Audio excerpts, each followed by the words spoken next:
Hello guys, അപ്പോൾ ഇന്ന് നമ്മൾ നോക്കിയാൽ നമ്മൾ ഉച്ചയ്ക്ക് എന്തൊക്കെയാണ് ഉണ്ടാക്കാൻ പോകുന്നതെന്ന്. അപ്പോൾ ഇന്ന് എന്തൊക്കെയാണ് ഉണ്ടാക്കുന്നത് വെച്ചാൽ സാമ്പാറും ചമ്മന്തിയും പിന്നെ എന്തെങ്കിലും മീൻ ഫ്രൈ ചെയ്തെടുക്കണം. ഇത്രയൊക്കെ ഉള്ളൂ ഇന്ന്. അപ്പോൾ അധികം നമുക്ക് എന്തൊക്കെ ചോറ് വെക്കാം കേട്ടോ. അതിന് അരി നന്നായി കഴുകി വെക്കുന്നുണ്ട്. പിന്നെ എന്താ മീനെടുത്ത് പുറത്ത് വെക്കുന്നുണ്ട്. പിന്നെ സാമ്പാറിൻ്റെ സാധനങ്ങളൊക്കെ എടുക്കുന്നുണ്ട്. പിന്നെ കുറച്ച് പരിപ്പ് വെള്ളത്തിലിട്ട് എടുക്കുന്നുണ്ട്. ആദ്യം നമുക്ക് ഈ സാമ്പാറിൻ്റെ സാധനമൊക്കെ ഒന്ന് കട്ട് ചെയ്തെടുക്കാം. അപ്പോൾ പരിപ്പ് കുറച്ചും പോയിരുന്നിട്ടുണ്ടാവും. പിന്നെന്താ മീനിൻ്റെ ഐസും കാര്യങ്ങളൊക്കെ പോകട്ടോ. അപ്പം ഫസ്റ്റ് കട്ട് ചെയ്യാം.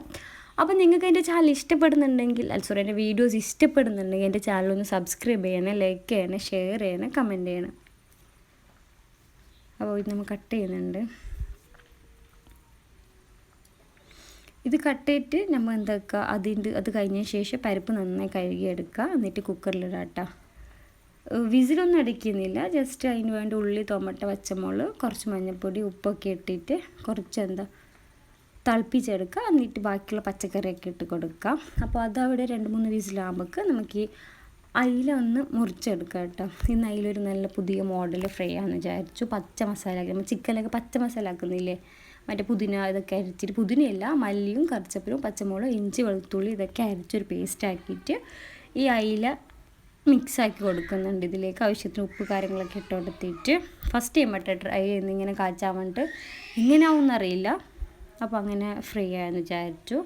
അപ്പോൾ അതിൻ്റെ ഇടയ്ക്ക് നമ്മൾ കുക്കറിൻ്റെ പണി അവിടെ ഏകദേശം ആയിട്ടുണ്ട്. പിന്നെ നമ്മൾ ചോറും റെഡി ആയിട്ടുണ്ട്.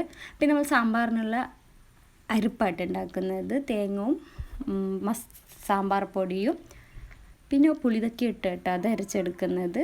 പിന്നെ നമുക്ക് അലം പോർന്നിട്ട് സാമ്പാറിലേക്ക് നമ്മൾ അരച്ച് വെച്ച് കായം ചേർത്ത് കൊടുക്കണം. നന്നായി തിളപ്പിച്ചെടുക്കുന്നുണ്ട്. പിന്നെ നമുക്ക് നമ്മൾ അയില ഫ്രൈ ചെയ്തെടുക്കാം കേട്ടോ.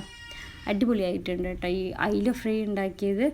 ഫസ്റ്റ് ടൈം ആണെങ്കിൽ നല്ലുണ്ട്. പിന്നെ നമുക്ക് കുറച്ച് ചട്നി ഉണ്ടാക്കുന്നുണ്ട്. ഉള്ളി, സിർക്ക, മറ്റേ കാന്താരിമുളക്, പുളി ഇതൊക്കെ ഇട്ട് നമ്മൾ ചമ്മന്തിയാക്കി എടുക്കുന്നുണ്ട്. ചട്നി ചമ്മന്തി അങ്ങനെ എന്തോ ആക്കി എടുക്കുന്നുണ്ട്. പിന്നെ അതിൻ്റെ ഇടയ്ക്ക് ഒരു ഗ്ലാസ് ജ്യൂസ് കുടിച്ചിട്ടുണ്ട്. അപ്പോൾ ഞാൻ കാണിച്ചു തരാം കേട്ടോ. ഈ ചട്നി അടിപൊളിയായിട്ട് നമ്മളെ മീൻ ചാറൊക്കെ ഉണ്ടെങ്കിൽ നല്ല നമുക്ക് കഴിക്കാൻ പറ്റുന്നുണ്ട്. അപ്പോൾ വീഡിയോ ഇത്രയൊക്കെ ഉള്ളൂ. നിങ്ങൾക്ക് എൻ്റെ വീഡിയോസ് ഇഷ്ടമാണെന്നുണ്ടെങ്കിൽ ചാനലൊന്ന് സബ് ചെയ്യണേ. താങ്ക്